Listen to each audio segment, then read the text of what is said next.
They say betrayal doesn't start with lies. It starts with silence. It was 2 a.m. when I heard it again, that faint, rhythmic sound that had been driving me half insane for days. Drip. Drip. Drip. The kind of sound that crawls under your skin and won't let go.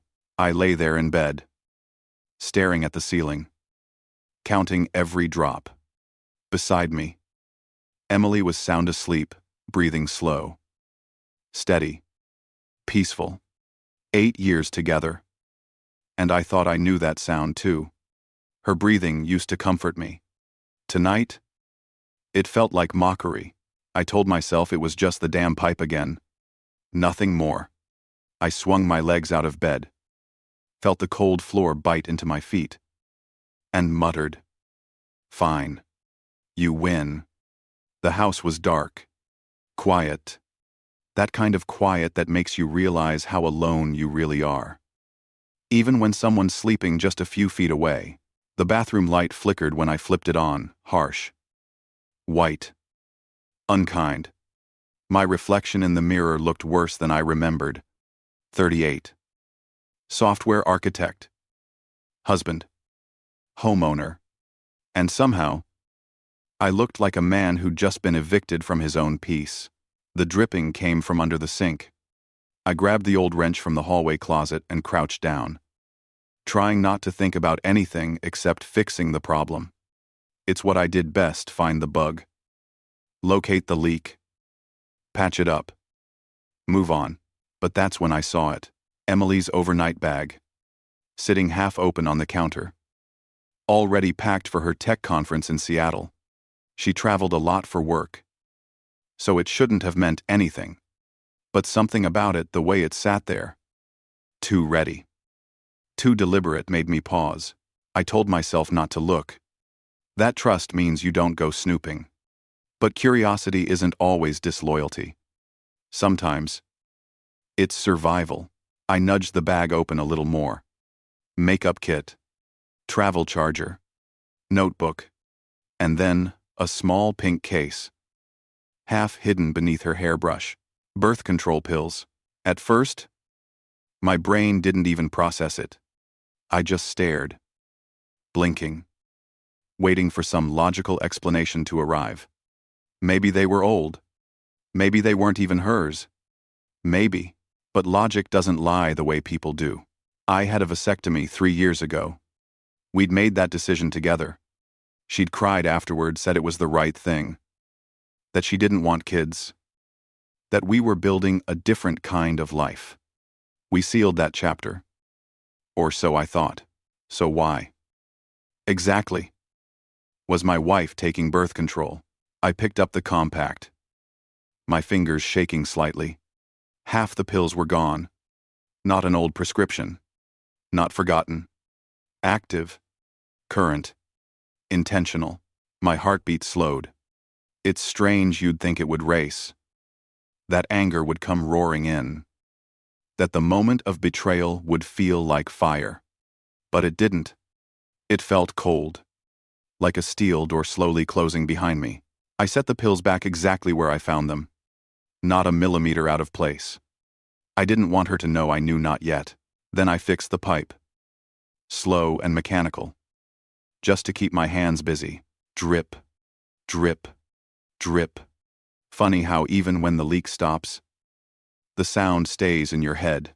When I crawled back into bed, Emily rolled over in her sleep, mumbling something, pressing her hand against my arm. It was warm, familiar, but now it felt like a stranger's touch. I stared at the ceiling until the light outside shifted from black to gray, wondering when the drip had started, the real one, not the one under the sink. The leak in our marriage hadn't begun with another man or a hotel room or a lie. It started with something smaller, something quieter. Neglect, distance, routine. And now, as I lay there listening to her breathe, I realized something simple and devastating. The house wasn't the only thing falling apart in silence. Voice steady, calm, almost detached. I whispered to myself. That's when I realized. The leak wasn't just under the sink. It was in my marriage. And in that quiet moment before dawn, with the world still asleep and the truth dripping somewhere in the dark, I knew the real repair was going to be a lot messier than a pipe. Morning came soft and ordinary, the kind of morning that hides its betrayal behind sunlight and coffee. Emily moved around the kitchen like she always did, her voice humming over the clatter of plates, her perfume filling the air with the same easy familiarity I'd always loved. For a moment, I almost convinced myself that everything was fine. Almost. She kissed my cheek before she left. I said, "Don't forget to water the plants," and smiled like nothing in the world was wrong. Her smile used to feel like home. That morning, it felt like a mask. The door closed. The car engine faded down the street. And the house went still, the kind of stillness that invites every thought you've been trying not to think. I sat there for a long while, staring at my coffee. Maybe I was crazy. Maybe those pills meant nothing. Maybe I was building a story out of shadows. But then again, shadows only exist where there's light. I walked into our home office, the place we both worked when life got too busy to commute. On the desk sat our shared laptop, her charger still plugged in, her login still remembered. For 8 years. I'd never crossed that line. Never once read a text or checked an email that wasn't mine. Trust had been the one rule we didn't need to write down. But that morning, trust felt like the punchline to a bad joke. My hands hesitated over the keyboard, shaking just enough to make me feel human again. I typed her password, her mother's maiden name, plus the year we got married. Simple. Predictable. Just like me. The desktop appeared. Dozens of folders: work, travel, photos. All perfectly labeled. Perfectly organized. And then I saw it. A folder tucked deep inside the others. Buried under financial documents. Labeled LC projects. I almost laughed. It was too neat. Too careful. But curiosity isn't what kills you, it's what you find. I clicked. The first email opened with a subject line that didn't belong in any workplace. Tuesday night. I can't stop thinking about you. It was signed Landon Chase. The name hit me like a whisper I'd already heard. She'd mentioned him before, the new consultant her company was partnering with. Brilliant guy. She'd said once. Inspiring. Knows how to make people feel seen. I scrolled further. Every message was a mirror she'd stepped through, leaving behind the version of her I thought I knew. Can't wait for Chicago. One said, that dress last time nearly killed me. Another, you make me feel like I'm building something real again. Something bigger than spreadsheets and deadlines. And then one from her, Daniel's a good man. He's steady. Kind. But sometimes I feel like I'm drowning in all that steadiness. You make me remember who I was before ordinary became enough. I stopped reading. The words didn't shout, they whispered. And somehow, that hurt worse. Every message was a confession carved in plain English. Every sweetheart and miss you already stripped away the story I thought I was living. It wasn't just an affair. It was a parallel life, one where she wasn't married, wasn't grounded, wasn't Emily Ross. Wife of Daniel. The predictable software guy. In that digital world, she was free. Desired. The star of her own movie. I sat there, scrolling through 6 months of lies written in perfect grammar and corporate tone. Hotel reservations disguised as conferences. Attachments labeled project drafts that were photos of wine glasses and city lights. Each line was a pixel of the woman I thought I knew fading. Flickering. Disappearing into someone else's glow. And yet, the strangest thing was what I didn't feel. Not rage. Not heartbreak. Just a quiet, precise understanding. This was what betrayal looked like in the modern age. Not lipstick on collars or whispered phone calls. It was digital. Efficient. Paperless. When I finally closed the laptop, The room was still. The sound of the hard drive cooling reminded me of breathing shallow. Mechanical. Empty. I leaned back, staring at the blank screen, and thought of her suitcase sitting in the bathroom the night before. The pills. The pink case. Now. The picture was complete. She hadn't packed for a business trip. She'd packed for a performance, and as the morning sun spilled across the keyboard, I said quietly, not in anger, not in sorrow, but in absolute clarity. She didn't want safety. She wanted a stage. And I finally understood I'd been married to her audience, not her partner. There's a point when doubt becomes unbearable, when the mind stops asking questions, and the heart starts needing proof. 2 days after she left, I told my boss I was taking a long weekend. Packed a small bag. No destination, on paper. But my GPS knew exactly where I was going. 4 hours from Minneapolis to Chicago. 4 hours of engine noise and questions I didn't want answers to. Every mile felt heavier than the last. Somewhere outside Madison, I almost turned back. I told myself I didn't need to see it. That knowing was enough. But knowing is a theory. Seeing is a verdict. By the time the city skyline rose in front of me, the decision was already made. Emily's messages had mentioned the Marriott Grand. 8 p.m. Dinner. A client networking evening. Her words neat. Professional. Harmless. I parked across the street and waited. The city buzzed around me, horns. Footsteps. The dull pulse of nightlife. I sat in that rhythmless stillness only the betrayed understand. At 6:45, she appeared. Even from a distance, I recognized the dress black. Elegant. The one I'd bought her for our anniversary last year. She'd worn it then for me. Now, she was wearing it for someone else. Her hair was different too. Straighter. Sleeker. More deliberate. It wasn't my wife I was watching, it was the woman she wished the world would see. And then he arrived. Landon Chase. The name that had lived in my head for days finally had a face. Tall. Confident. Expensive. The kind of man who believed charm was currency, and he was rich in it. He placed his hand on the small of her back like it was his right. She leaned into it. The smallest motion, but it hit harder than any confession ever could. They waited for the valet.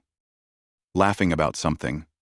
When she smiled up at him, I saw it, that same glow I used to think was mine. I followed at a distance when they left. They didn't notice me. Why would they? In their world, I didn't exist anymore. The restaurant was the kind of place that sells privacy disguised as luxury. Floor-to-ceiling windows.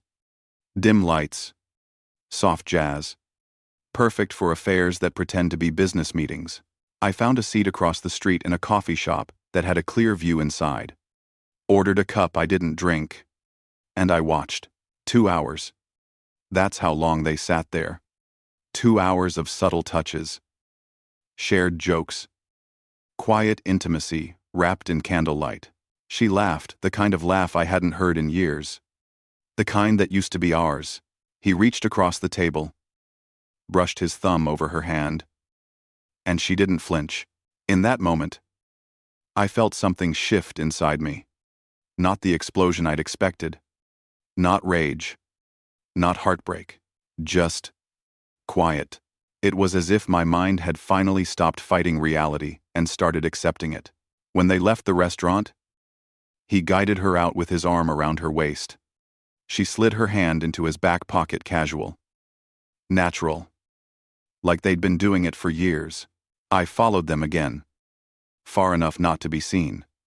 The hotel loomed ahead. Bright and hollow. They walked through the lobby, laughing softly, and stopped at the elevators. I watched as they stepped inside together, no hesitation. No guilt. No fear. Just comfort. The doors closed, sealing the truth I'd already known, but refused to believe. I stood there for a long moment, staring at the polished metal that reflected nothing but my own empty face. Then I turned and walked back to my car. The drive home was silent. No music. No thoughts. No tears. Just the hum of the road and the faint echo of her laughter. I thought anger would come, that it would tear through me, burn her memory out of my chest. But it didn't. Only clarity. And that was worse. Because clarity isn't loud. It doesn't scream or shatter or demand. It just sits beside you quietly. Like a passenger. Whispering one truth over and over. The person you loved is gone. And the one who replaced her never loved you at all. When I got home from Chicago, the house felt different. Not haunted. Just hollow, like a stage after the play has ended. Her perfume still lingered in the sheets. Her coffee mug still sat by the sink. But every trace of normal life now looked like evidence props left behind by someone pretending to be faithful. I opened the laptop again. This time, not to confirm the affair, but to understand it. For 2 days, I combed through every email, every message, every digital breadcrumb. What I found was worse than infidelity.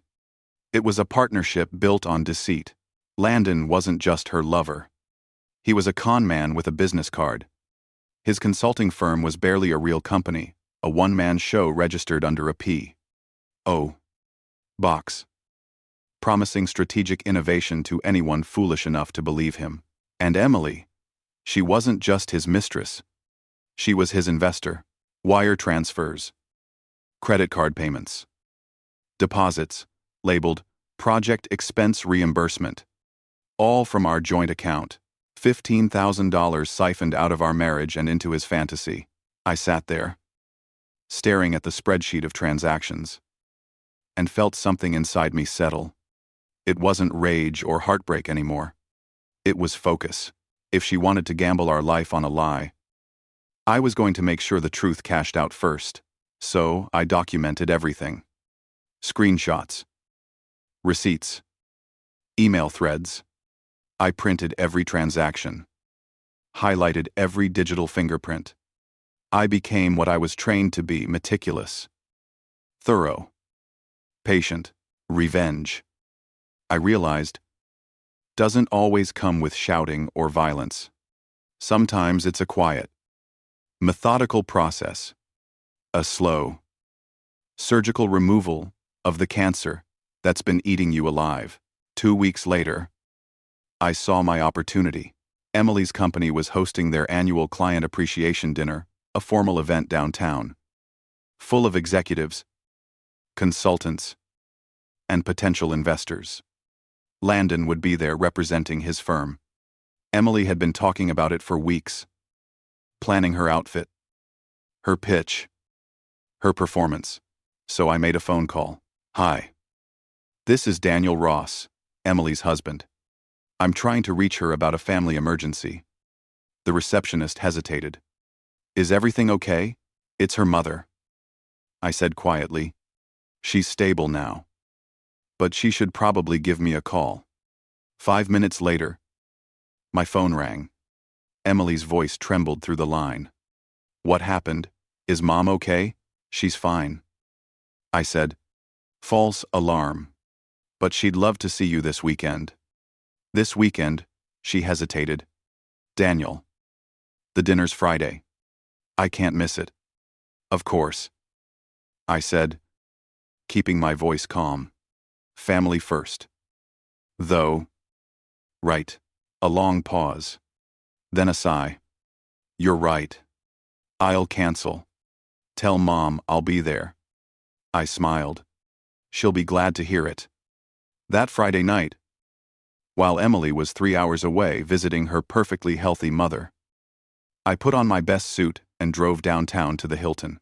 The ballroom shimmered with soft light and the hum of ambition. I walked in. Just another face in a sea of professionals, invisible, calm, deliberate. And there he was, Landon Chase, the man who dismantled my life one email at a time. He stood near the bar, talking to Jenna Hartman, Emily's boss. His laughter was smooth, Controlled the kind that sells lies for a living. I walked up, extended my hand, and said, "Hi, I'm Daniel Ross, Emily's husband." For half a second, he froze. The smile stayed on his face. But his eyes, those confident, calculating eyes, flickered. "Oh," he said, recovering. "Of course. Emily's told me so much about you." "I'm sure she has," I said. "It's nice to finally meet the man who's been guiding her career." Jenna looked between us, polite confusion forming in her expression. "Family emergency?" she asked. "I didn't realize Emily's husband was in town. Had to come represent the Ross family." I said, "Wouldn't want to miss meeting her." "Mentor." Landon's jaw tightened just slightly. His voice came out steady. But his posture betrayed him. "Emily's very talented. She's been a key player in our partnership." "Oh, I know," I said, nodding. "She's been deeply invested in your success." The words hung there casual on the surface, lethal underneath. For a few long seconds, none of us spoke. Jenna excused herself to greet another guest. Leaving the two of us alone, I ordered a whiskey. He ordered the same. Neither of us drank it. He leaned closer, dropping the charm. "You know, Daniel, I get the feeling you and I should talk privately sometime." I was thinking the same thing. I said, "Maybe when you're not so busy managing your personal investments." His smile didn't return this time. Just a slight nod. Acknowledgement of defeat, disguised as grace. We shook hands again. His grip was firm, but cold. When I turned to leave, I caught my reflection in the bar mirror, calm, composed, unbroken. That night, for the first time in months, I slept without waking, because he knew that I knew, and that was enough to shake him. The night she came home, she was quieter than usual. I could hear it before she even spoke. The sound of guilt has a rhythm. It's softer, more cautious. Every movement becomes measured. Every word edited. She walked through the door with that same suitcase that had started all of this, pretending she'd come from her mother's. I didn't ask how the visit went. I just said, "Dinner's ready. Salmon, her favorite. Lemon sauce. Asparagus. Candlelight. Everything just right." If she noticed the care I'd taken, she didn't say a word. Maybe she thought it was an apology. Maybe she thought I was pretending. 2. For a few minutes, we ate in silence. Forks clinked against porcelain. The only sound in the room was the ticking of the kitchen clock. Then I said it, softly, like I was asking about the weather. "Who does he make you when you're with him?" Her fork froze halfway to her mouth. She blinked. The confusion, or maybe the fear, rippling just long enough to betray her. "Daniel, what are you talking about?" I didn't answer. I reached beside me, picked up the folder I'd prepared, and laid the first page on the table. An email, printed, highlighted. The subject line, in bold, "Can't stop thinking about Tuesday." She stared at it like it might catch fire. Then, another page. And another. One by one. I laid them down. 6 months of lies. 6 months of digital intimacy neatly arranged between the dinner plates. When the table was covered, I sat back and said nothing. Her eyes darted across the paper. The dates. The signatures. Her breathing grew shallow. Her voice, when it finally came, was almost a whisper. "Where did you get these?" "Your email." I said simply, "The one on our shared laptop. The same one you used to plan your business trips. Your hotel rooms. Your excuses." Her hands trembled as she pushed the papers away, like she could shove the truth back into the folder. "I can explain. I know." I said, "You always can." The silence stretched between us until it stopped being silence and started being a confession. Finally, I leaned forward. I don't want the details.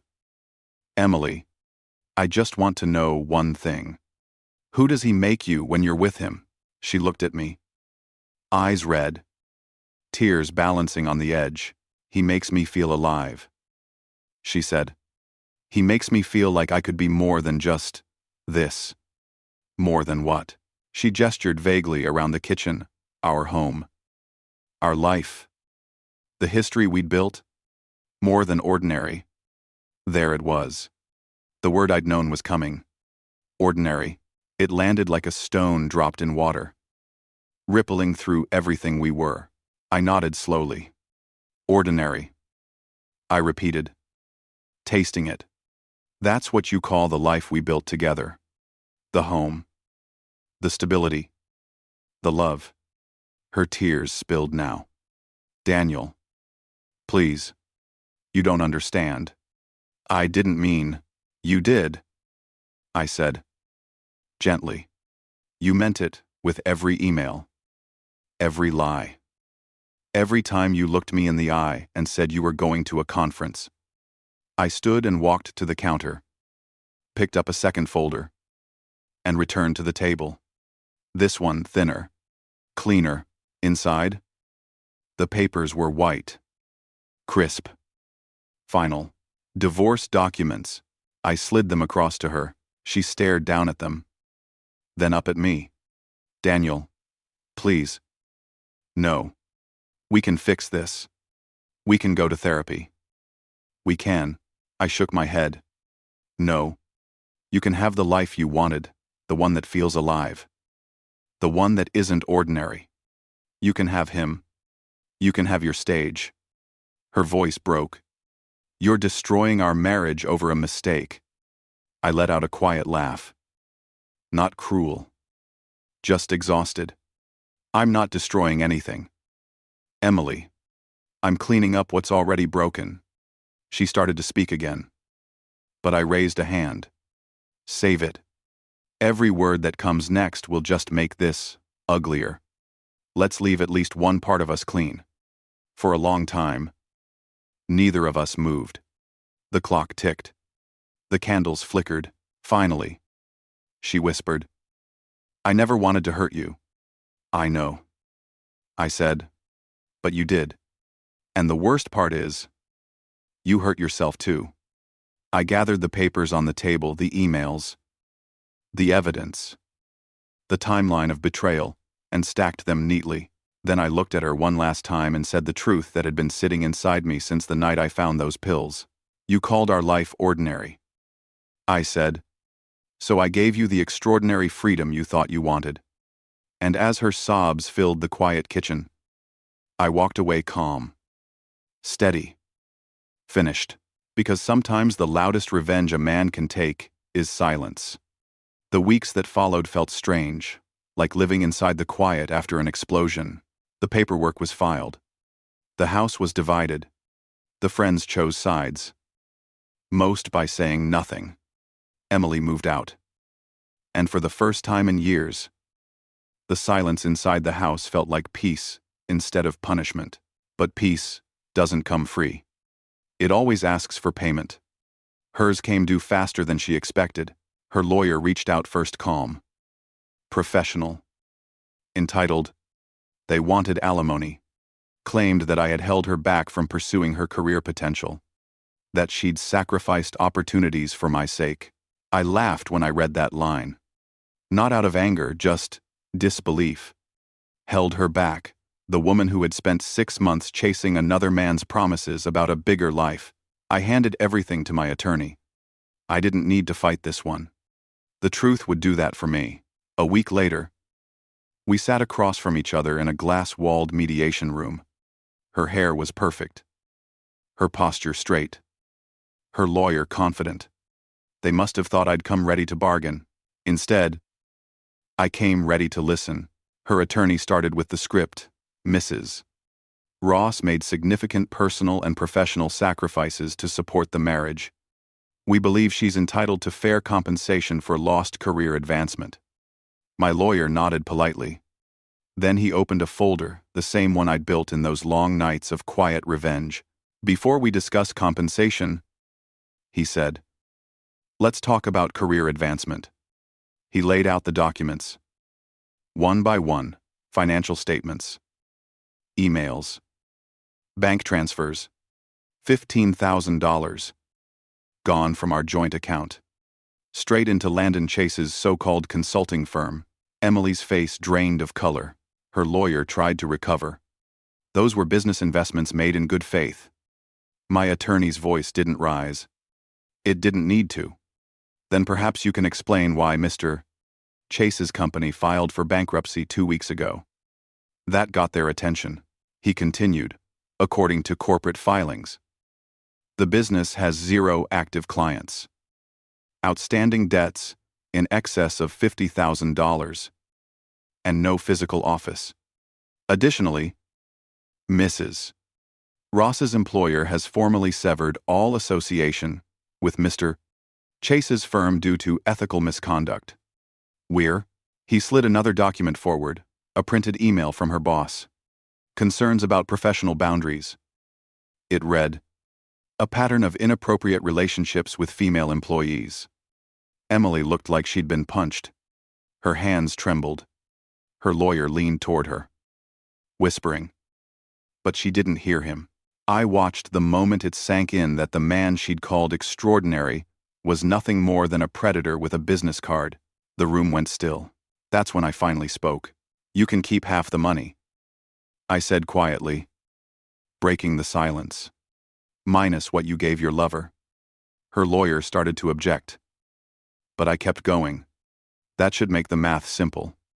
You took $15,000 from us. You can keep what's left. My voice never wavered. It didn't need to. The truth did all the damage. Her lawyer exhaled through his nose, the sound of defeat trying to stay dignified. We'll review the offer. But I wasn't finished. I leaned back in my chair, looked at Emily, and said the last thing I would ever say to her as a husband. You don't lose a wife like that. I said, you lose a liability. Her eyes filled. But she didn't argue. She couldn't. Every lie had already been stripped bare. When the session ended, she walked out without looking back. Her lawyer followed, gathering papers that meant nothing now. I stood there for a moment, breathing in the sterile air of the mediation room, the kind of place where truth doesn't shout. It simply stands, outside. The sky was gray, cold, unremarkable, ordinary, and for the first time in a long time, I was perfectly okay with ordinary. 6 months later, the house felt different. Not empty, just quiet in the way peace is quiet. The shadows didn't cling to the walls anymore. The air didn't hum with suspicion or regret. I'd replaced the old curtains, repainted the living room, even fixed that leaky pipe under the sink. It no longer dripped. Neither did I. Most mornings started the same way now, black coffee. Sunlight spilling across the counter. The sound of a world that didn't need anyone's permission to keep turning. Sometimes I still caught myself expecting her voice in the hallway, or her car in the driveway. But the memory didn't sting anymore. It just existed, like a photo you stop hiding in drawers. Word got around about what happened. In a neighborhood like ours, silence doesn't stop gossip. It just gives it time to sharpen its edges. People pretended not to know, but their eyes always told the story. Except for Mrs. Parker, our elderly neighbor who'd lived there longer than anyone. One afternoon, I found her tending her roses along the fence. She gave me that look only old souls can manage, part sympathy, part wisdom, part I told you so. Ethan, she caught herself. Daniel, she said, smiling. You're looking better. I'm getting there. I told her. She nodded, cutting a stem with her shears. You know, people don't get the life they deserve, she said. They get the life they choose. It landed softly, But it hit hard. I thought about Emily. The choices she'd made. The thrill she'd traded everything for. I'd heard she was working as a waitress at a downtown restaurant. That Landon's consulting firm had officially collapsed, that he'd skipped town, leaving unpaid debts and unfinished promises behind. The man who'd once promised her a kingdom had fled the state, and she was left counting tips in a place where no one called her extraordinary. And somehow, I didn't feel vindicated. I didn't feel joy. Just closure. Because the truth is, revenge doesn't heal you. Dignity does. I'd stopped checking her social media. Stopped wondering if she missed me. Stopped rehearsing the things I'd say if she ever called again. There's a kind of power in silence, the kind that comes when you stop trying to prove anything to anyone. I spent months rebuilding my life piece by piece. Not just the house, but myself. I went back to the gym. Started taking weekend drives again, the kind I used to love before everything became a schedule. I even joined a local coding startup, consulting on projects that challenged me again. I wasn't rich. I wasn't famous. But I was whole. And that, I realized, was what I'd been missing all along. She'd spent her time chasing the idea of being seen. I'd learned how to be okay being unseen because peace doesn't need an audience. That night, as I sat on the porch with a cup of coffee and the last of the daylight fading over the neighborhood, Mrs. Parker's words came back to me again. People don't get the life they deserve. They get the life they choose. Emily chose excitement over loyalty. I chose dignity over begging, and I'd choose it again every single time. Because betrayal doesn't define a man, his response does. The storm had passed. The house stood still.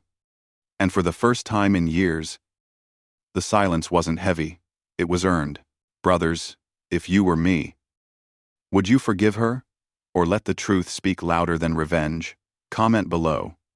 And subscribe for more real stories where men lose everything and rise stronger.